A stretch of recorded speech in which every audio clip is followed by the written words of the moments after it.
si votre gestion des tâches ressemble à ce tableau, il est sûr que vous perdez du temps et il serait pratique pour vous d'avoir un outil facile à utiliser, simple, agréable et surtout peu cher afin de mieux gérer les tâches du quotidien.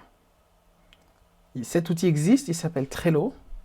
Il est gratuit à la base, mais on peut avoir des fonctionnalités supplémentaires si on paye un abonnement, bien sûr.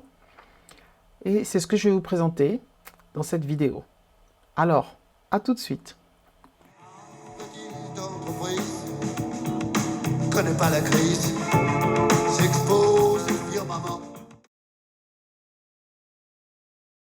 Aujourd'hui, je vais vous présenter la gestion des tâches à partir de Trello.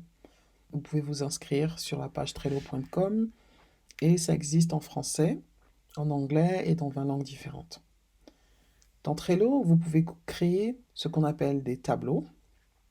Et voilà, j'ai créé un tableau que je vais remplir avec vous pour vous montrer comment gérer les tâches.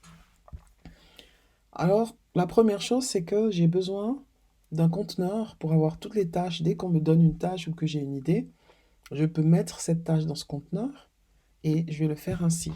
Je vais créer une liste qui s'appelle choses à faire. Alors maintenant, ce qu'il y a, c'est que j'aimerais bien pouvoir planifier les choses en fonction de quand est-ce que je vais le faire. Donc, il y a les choses que j'aimerais faire dans le mois. Alors, je vais marquer dans le mois. Il y a les choses que j'aimerais faire dans la semaine. Et les choses que j'aimerais faire demain ou aujourd'hui. Donc, je vais mettre demain. Et puis, je vais faire aujourd'hui.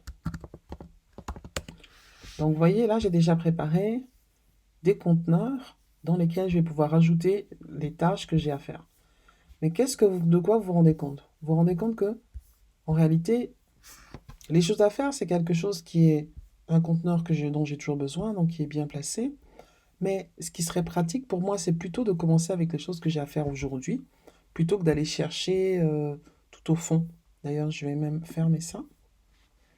Donc en fait, ce que je vais faire, c'est que je vais déplacer l'aujourd'hui, je vais juste le mettre à côté des choses à faire. Le demain, je vais le mettre à partir d'aujourd'hui. Et dans la semaine, je le mets là. Maintenant, j'ai une tâche à faire. Par exemple, je dois faire des thèmes de marketing pour le mois de juin. D'accord. Donc ça, c'est une chose à faire. Je veux traiter mon courrier. Une deuxième chose à faire.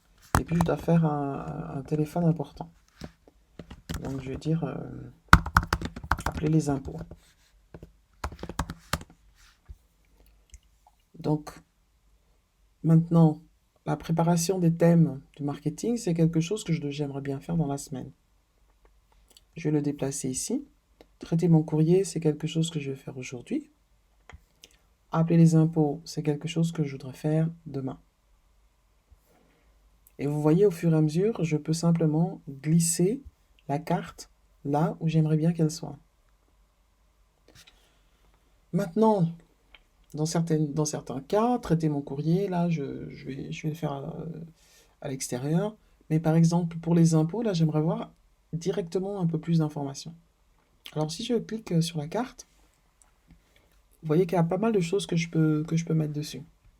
Et la première chose que je peux mettre dessus, c'est, par exemple, des étiquettes.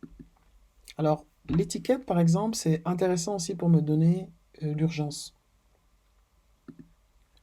Par exemple, je peux mettre ici le rouge. Mais vous avez vu, je mets un rouge. Dans quelques temps, je me rappellerai plus ce que ce sera. Donc, je préfère mettre ici, je vais mettre urgent.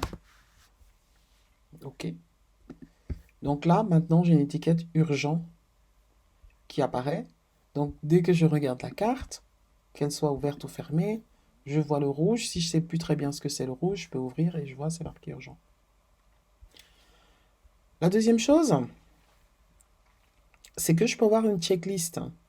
Par exemple, je dois, avant de commencer même la discussion, il faut que j'ai mon numéro de contribuable, il faut que j'ai le dernier courrier, tout ça.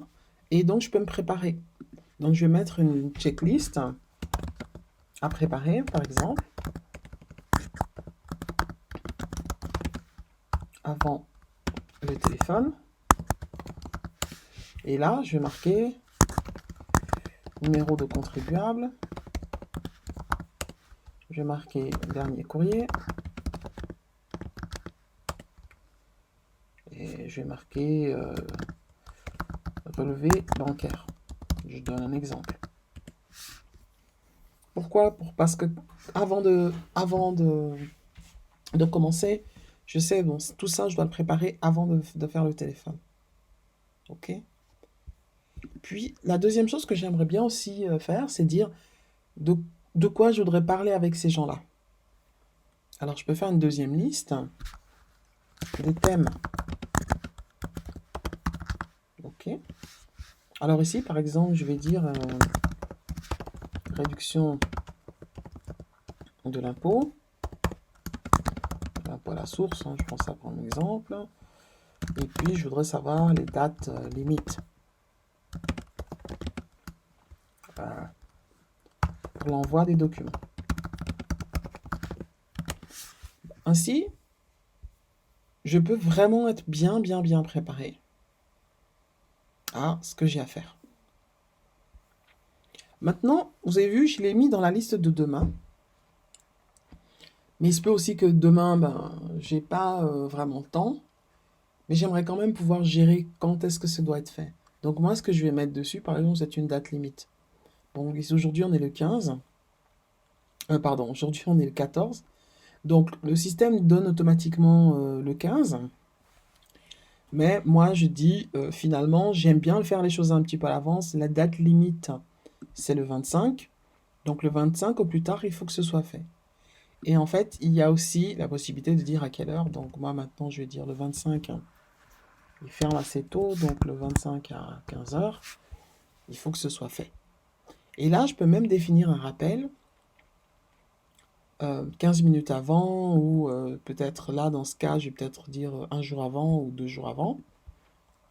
Et ce rappel, ce sera sous la forme d'un message qu'on va nous envoyer. Donc voilà, là j'ai une date limite.